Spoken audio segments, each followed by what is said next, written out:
dedicated to Matt's dad. Rest in peace, Barry Norton. You did well. This is the preview for game number 50, Montreal in Washington. Hey, everybody. I'm Rick. Welcome to Talking Habs. Bit of a sad day here in the Talking Habs family, but we got to get through it. Montreal is in Washington. It's the first game back from the All-Star break and their bye week. And also after trading Sean Monahan, very important part of that there. So they've got 33 games left. They lead off against Washington, and it's going to be a difficult last 33 games after the trade of Sean Monahan, unless the team itself steps up big time, which is what Kent Hughes said when asked, how do they replace Sean Monahan? Who steps up? And he said the whole team steps up. Anyways, we'll see what happens. Tonight is the first game for that. I've got news. I've got stats. I've got Montreal's lineup from practice yesterday. I've made a few adjustments because it wasn't fully filled in, I think, and I've got that. And then I've also got the this here, the guess the score contest. You see, I'm rusty after 9 days off. You guess the score of the game and the first goal scorer of the game. You pick that guy from either team. If you're the first person in the chat with that guess and living in Canada, because right now I can't deliver the prize anywhere else, you win $10 cash money directly into your bank account via Interac. And so I'm going to give you mine in a sec. Good luck to everybody who guesses. Please give a guess. It doesn't cost anything, and you could win $10. All right, my guess tonight is 3-2 Montreal. I don't, you know what, they're playing the Capitals. I hear a lot of people saying they're a really good team. They're not right now, at the very least. They're not right now. I think Montreal wins. I don't think the Sean Monahan trade catches up to them in the first game. I think after that, I don't know. They've got a lot of difficult games to end this season in the last 33. I think they win tonight. I think Cole Caulfield gets the first goal. And I also think Monty steals this one. I mean, I think that's going to be a big part of it if Montreal's going to win. Monty's going to steal this. All right. We'll lead off with news that I have. Good news for everybody who wants to see Slavkovsky back on the first line. He is back on the first line tonight. And I would think going forward, it kind of makes the Monahan trade kind of makes the Habs like a one-line team again, right? They don't really, you'll see the lineup. They don't really have what you would call a second line, but they are a one-line team again. And they had such chemistry together. I think they'll still be successful, even though teams can kind of key on them and shut down the offense. We'll see what happens with that, but I'm happy to see that Slav will be back with them. It doesn't make sense for him to play anywhere else anyways, to be honest with you. You'll see the lineup when I get there. According to Darren Drager, this is not a Montreal thing, but it's news. The Flyers, Devils, and the Flames will get cap relief for Carter Hart, Mike McLeod, Cal Foote, and Dylan Dubé, the players charged with sexual assault. They are innocent until proven guilty, yes. I don't have, I think the outcome will be not good for them. I'm okay. I'm okay with that. It wasn't the team's fault. I don't think it was the team's fault. Some people saying, well, they were harboring sexual criminals, and we don't know 100% that they knew that. I don't know that you can prove that. And again, innocent until proven guilty. You can't blame them. I don't think. As much as I'd like to, if they're guilty in this, they're not. So I have no problem with that. So speaking of Monty stealing the game, Monty is Montreal's Molson Cup winner for January. Not a surprise there. The only way it's a bit of a surprise is the fact that it's a 3-goalie system and he doesn't get enough starts.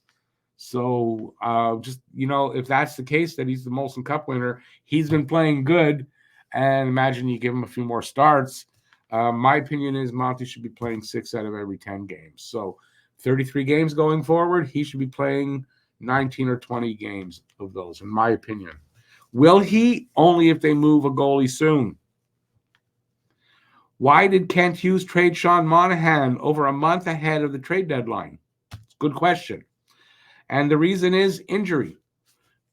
And not that he's injured, but it's why last year, everyone that they wanted to trade, Monahan, Edmondson, I'm trying to think somebody else, was injured at the deadline.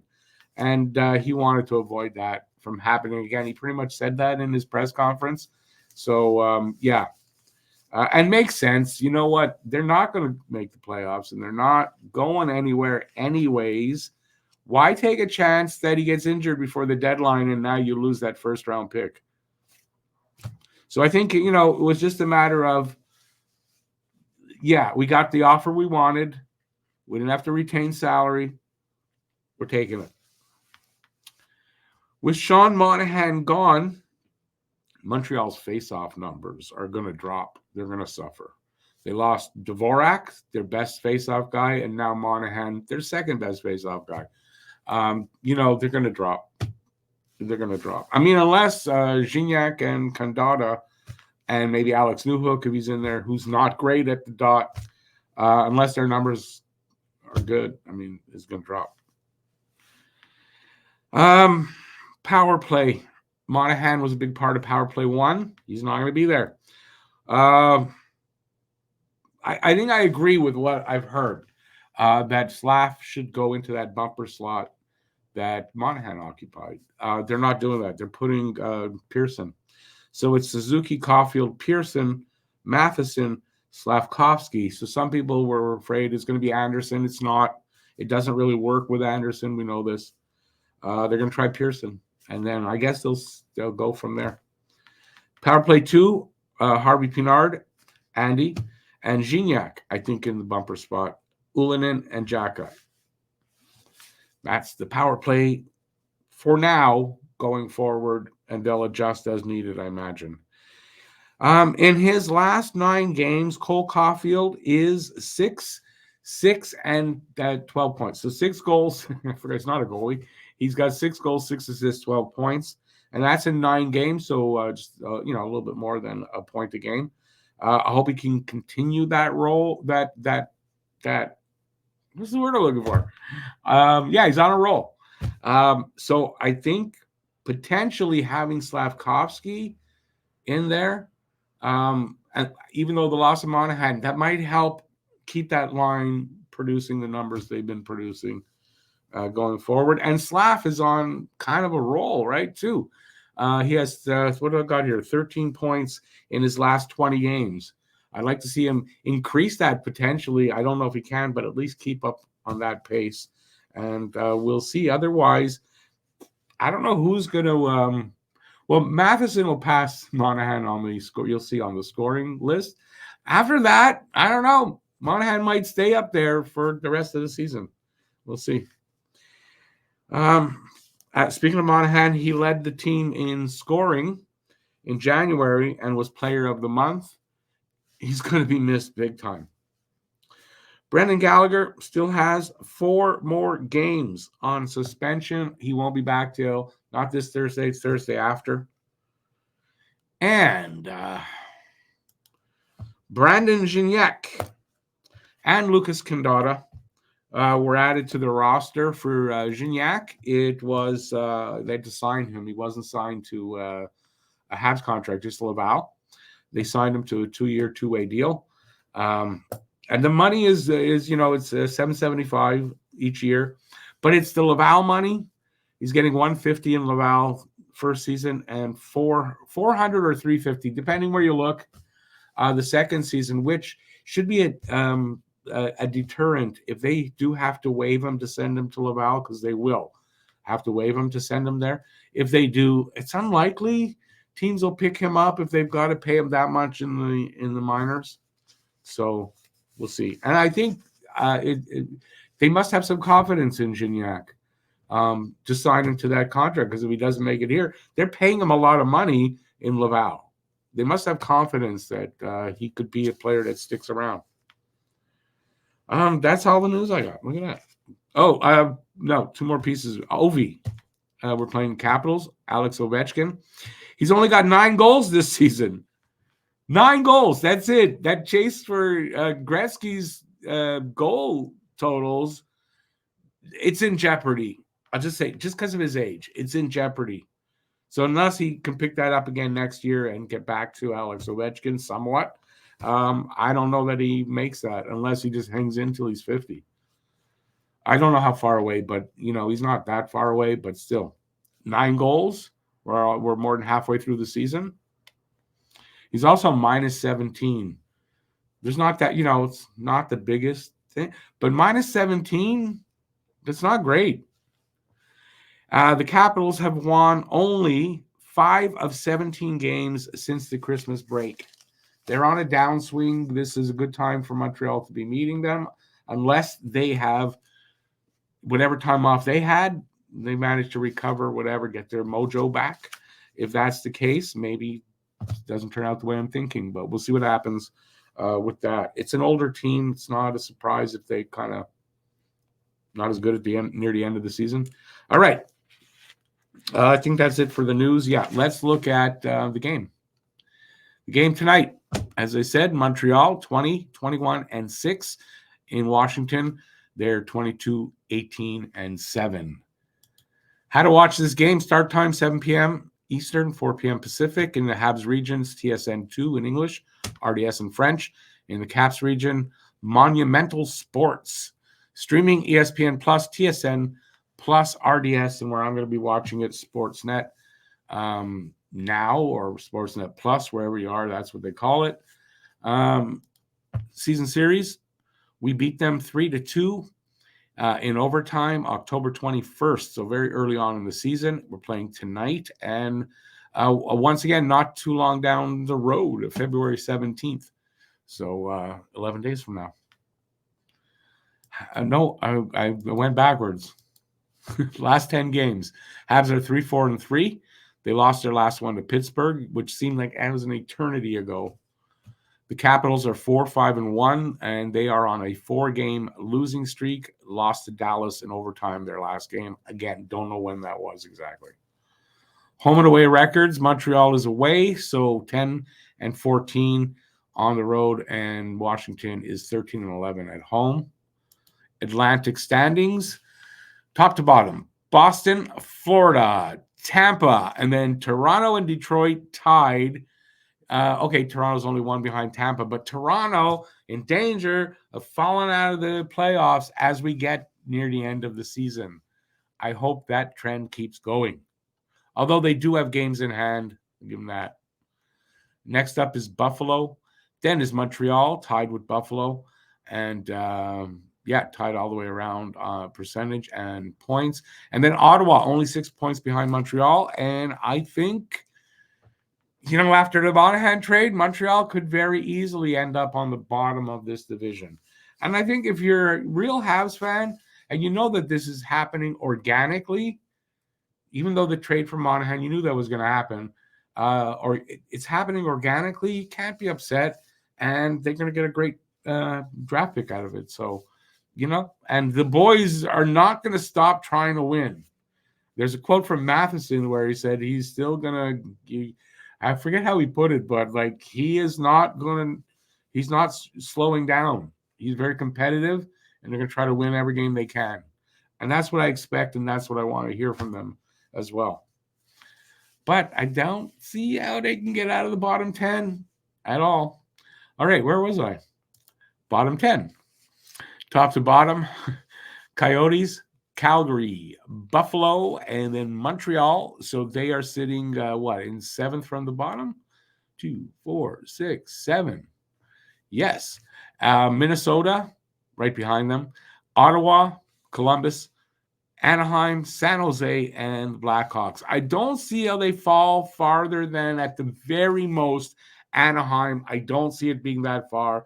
I can't see them falling below Columbus, really, but they could go that low and get that kind of a pick. We'll see. But I think they'll finish somewhere between 4, 5, and 6 is where I'm going with it now after the early trade of Monahan. Tail of the tape, Let's see. Scoring chances for percentage, 44.4% for Montreal 30th, 47.1% for the Caps 24th. Goals per game, 2.69 for Montreal 28th, 2.36 for the Caps 30th.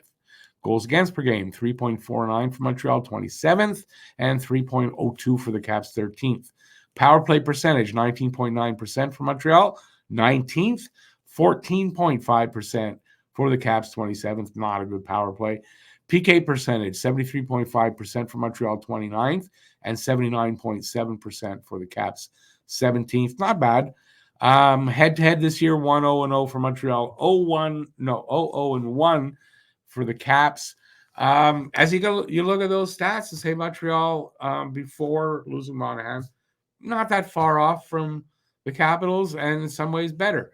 So we'll see what happens. Thing is, it's unknown after the Monahan trade. I don't know how the Habs are going to perform. Nobody does. We're going to have to find out, and we'll see how that goes. So it's hard to predict. Face-offs. Montreal coming in 53.1%, sixth in the league, 46.7% for the Caps, 28th. Shots for and shots allowed per game. For the allowed side, 34 for Montreal, 30.6 for Washington, and shots for 28.1 for Montreal, 27.3 for the Caps. So, yeah, similar enough. Players to watch over the last 5 games. In points, Caulfield with 6, Dylan Strome with 5. In goals, Caulfield with 3 and Dylan Strome with 4. Assists, Suzuki with 4 and John Carlson with 4. And plus minus, Ulanen plus 1 and Anthony Mantha plus 2. Team leaders in goals, Caulfield with 17, Dylan Strome with 19. In points, Suzuki 42, Alex Ovechkin 31. He's leading the team with 31. Strome has 19 goals, but doesn't have more than 31 points. Okay. Average time on ice, Matheson 25-18, John Carlson 25-41. And for wins, both with 11, Monty and Darcy Kemper. Caps top 5 scoring. Strome leads the way, 19 goals, 12 assists. So he's got 31. He's tied with that. And he's a -8. Ovi, 9 goals, 22 assists, 31 points, and -17. Carlson, 3 and 25 for 28 points, and he's even. Anthony Mantha, 15 and 8 for 23 points at a +6. And Tom Wilson, 12 and 9 for 21 points and a -12. Habs top. There's top 6 here, but Monahan's gone, so we don't need to. Suzuki leads the way, 13 goals, 29 assists, 42 points, -16. Caulfield next, 17 goals, 22 assists, 39 points, -6. Matheson would be next on the roster, 7 goals, 27 assists, 34 points, -17.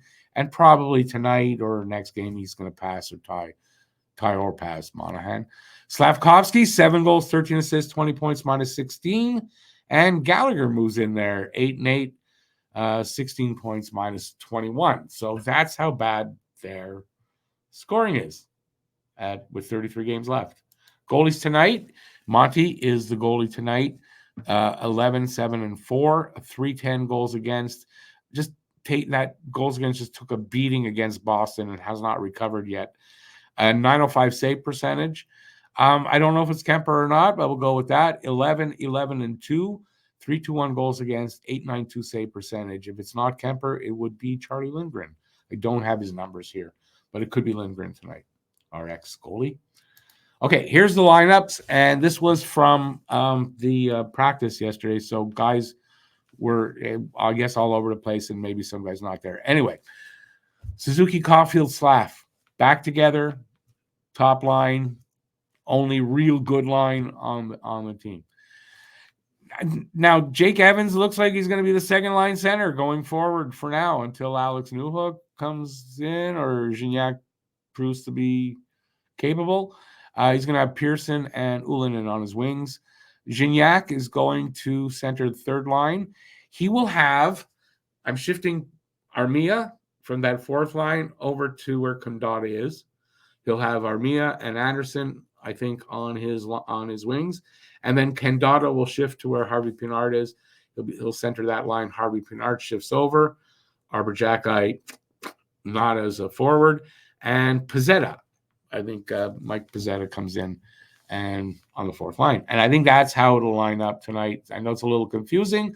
Lineups weren't out, so I made use of these. On defense, Matheson, Gooley, Struble, Savard, and then I think Harris will sit. Jacki will be in there, and Kovacevic with him, or Harris with him. One of the two.